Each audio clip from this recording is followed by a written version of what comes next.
We are back on NBA.com Fantasy Insider from Jam Session in Orlando. We're here for All-Star Weekend, still bringing the fantasy goodies. We haven't forgotten about you fantasy freaks, and it's time for Start or Sit. The biggest dilemma heading into the first week out of the All-Star break, what to do with my man Stephen Curry. He's hurt again. Right before the All-Star break, re-injured his lower right leg. They're calling it a tendon issue. I don't even know what that means. All I know is, according to reports, they're saying it's not, an aggravation of the surgically repaired right ankle. But it's still lower right leg. You know what I'm saying? It doesn't make me feel that much better about it.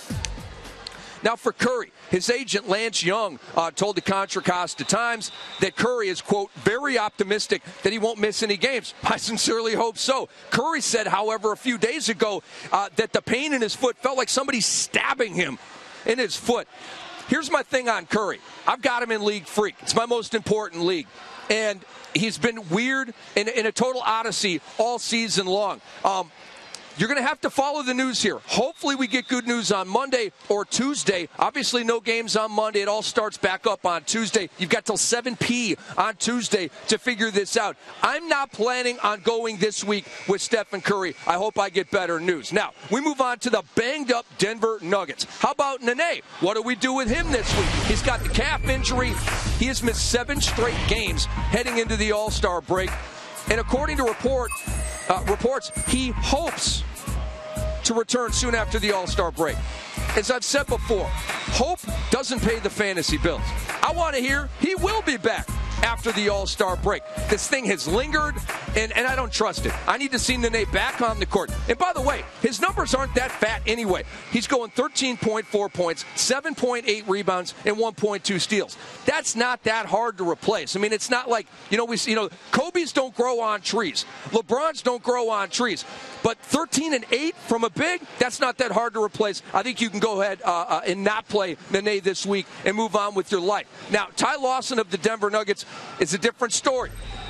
He's got the re-injured ankle. He missed the last 2 games heading into the All-Star break. He is questionable for the upcoming week. I don't really know what to do with Ty Lawson. I don't trust it. It's another one of those things. Ty Lawson's a gamer. If he could be out there playing, I think he'd be out there playing. Hopefully we get good news before 7 p. Eastern on Tuesday, and you can get him in your lineup. But right now, I think Andre Miller's looking like a pretty good start this week. In the last 2 games when Lawson was out, Andre Miller turned back the clock. What am I saying? The guy could be 48 years old, and I think he's still going to give us the same numbers. 14 points, 7.5 assists in 31 minutes in those 2 games. I think Andre Miller's going to be the start, not Ty Lawson this week. And Danilo Gallinari is banged up as well. He's got the ankle injury.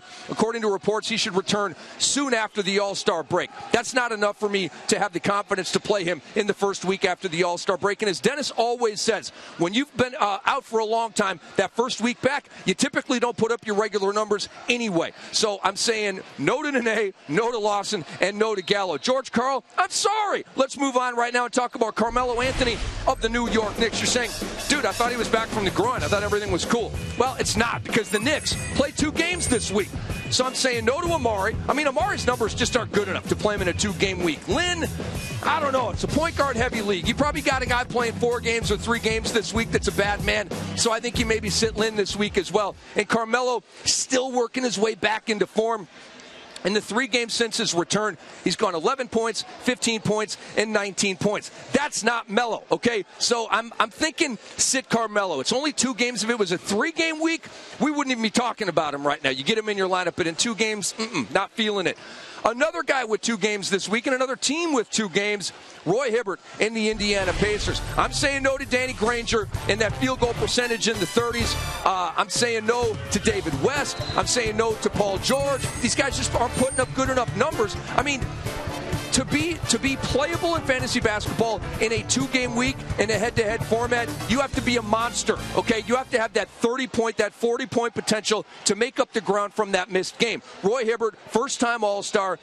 He's going almost 14 points, almost 10 rebounds, almost 2 blocks. You double that up, you get 28 points, 20 rebounds, and 4 blocks. That's not enough head-to-head. He would have to have like that 30-13 game that he had the week before the break. You can't count on that. So I think 2 games just sit all Pacers this upcoming week. Joe Johnson of the Atlanta Hawks is an interesting situation. not playing in the All-Star game. Commissioner David Stern announced that Rajon Rondo would replace him because Joe missed the last couple of games before the All-Star break with that knee injury. They called it knee tendonitis, and the six-time All-Star had to sit out on Sunday. Now, the Atlanta Journal-Constitution reported that Joe Johnson, quote, feels great, and he's pain-free. Now, that's a report we can use. You know, reports saying a guy hopes to return. That's not telling me anything. The reports that say a guy could come back doesn't really tell me anything. When I hear pain-free, feels great, ding, ding, ding, ding, ding, green light. I think Joe Johnson to play this week in a 3-game week for the Atlanta Hawks.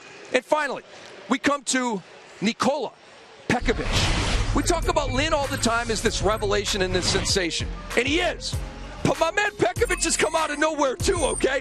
In 14 starts this year, he's 15.6 points, 9.9 rebounds, 1.1 blocks, 56 from the field, and 79% from the free throw line in 30.5 minutes. Now, Peck injured his ankle right before the All-Star break. He was doubtful for the last game before the break, but he went 15 and 12 in that game. He's a certifiable tough guy. He's a stud. In my opinion, he's already one of the best centers in the NBA. You're out there going, Kamla, what has happened to you in Orlando? Have you lost your mind? And I say to you, do you have League Pass? Have you been watching Pekovic? The dude's footwork is awesome. He's got super soft hands, and he just does his job around the rim, blocking shots, getting rebounds. I love the guy. I think he's good to go. Darko, you need not apply, my man. You are officially the backup in Minnesota. So start Peck in a 4-game week for the Minnesota Timberwolves. We got a split for a bit. We're coming back with more on NBA.com Fantasy Insider. We've got ballers and fallers in the second half coming your way.